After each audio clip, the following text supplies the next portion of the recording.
নমস্কার, আমি প্রশান্ত শাস্ত্রী আপনাদেরকে আরও একবার স্বাগত জানিয়ে শুরু করছি আজকের জ্যোতিষ আলোচনা। আজকে আলোচনা করব 2025 সাল বৃষ রাশি বা বৃষ লগ্নের জাতক জাতিকাদের বিবাহ যোগ বা যারা অলরেডি বিবাহিত তাদের বিবাহিত জীবন কেমন কাটতে চলেছে। প্রথমে আমরা বিবাহ যোগ, পরে আমরা বিবাহিত জীবন নিয়ে আলোচনা করব। তবে বৃষ রাশির জাতক জাতিকাদের বিবাহ যোগ নিয়ে বলতে গেলে বলতে হবে যে বৃহস্পতি আপনাদের লগ্নে বা আপনাদের রাশিতে অবস্থান করে বসে আছে এবং এই বৃহস্পতি 15ই মার্চ পর্যন্ত আপনাদের লগ্নে বা রাশিতে এখনো অবস্থান করে বসে থাকবে। তাই বলা যেতে পারে যে বৃষ রাশি বা বৃষ লগ্নের জাতক জাতিকাদের বিবাহ যোগ চলছে বা বিয়ের যোগ চলছে।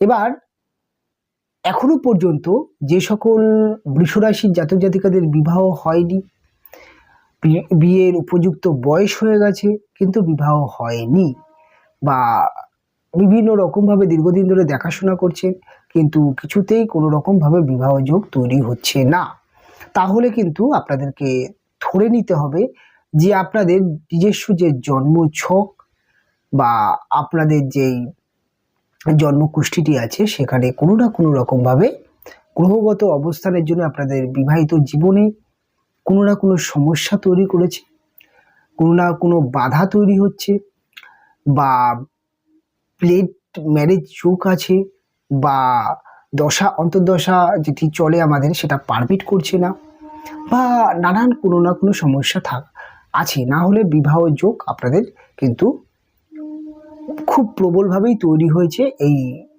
2024 সালের মোটামুটি ধরে নিন মার্চ এপ্রিল মাস থেকে কিন্তু বিবাহ যোগ প্রবলভাবে ছিল। এটা কিন্তু এখনও 2025 মার্চ মাস পর্যন্ত চলবে। কাজেই আপনাদেরকে একজন অ্যাস্ট্রোলজারের পরামর্শ নেওয়ার অত্যন্ত প্রয়োজনীয়তা আছে।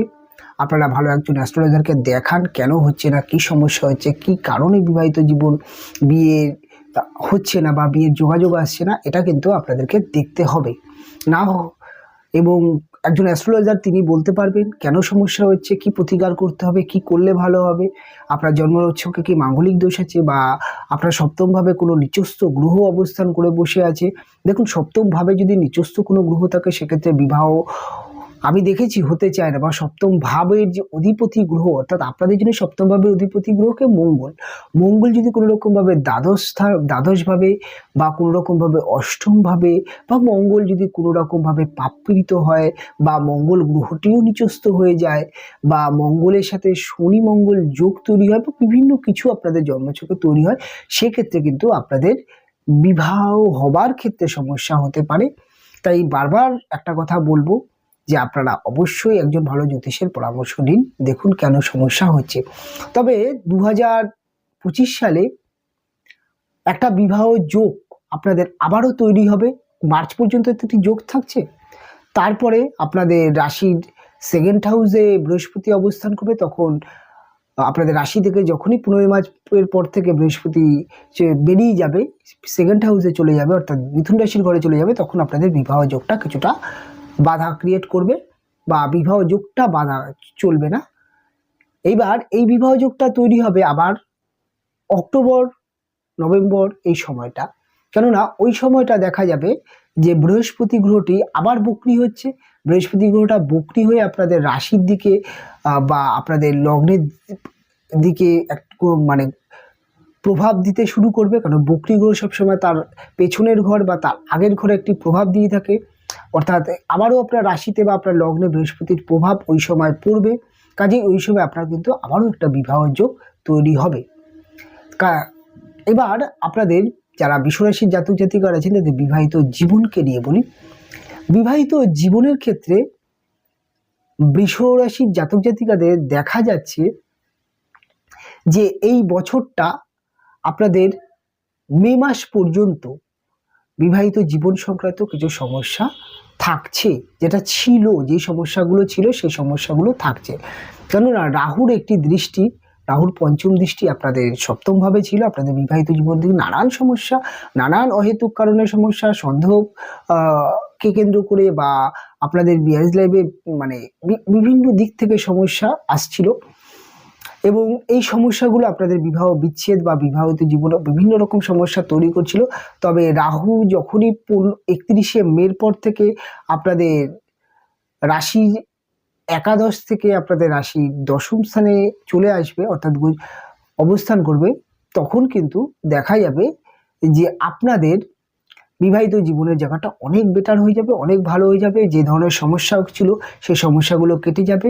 অর্থাৎ 31শে মে পর্যন্ত আপনাদের বিবাহিত জীবনে একটু চাপে। তবে বৃহস্পতি বক্রি যখন আছে, অর্থাৎ এই সময়টা, যে সময়টা আপনি প্রোগ্রামটা দেখছেন বা আমি করছি, এই সময় বৃহস্পতি বক্রি আছে, একটু সমস্যা আছে।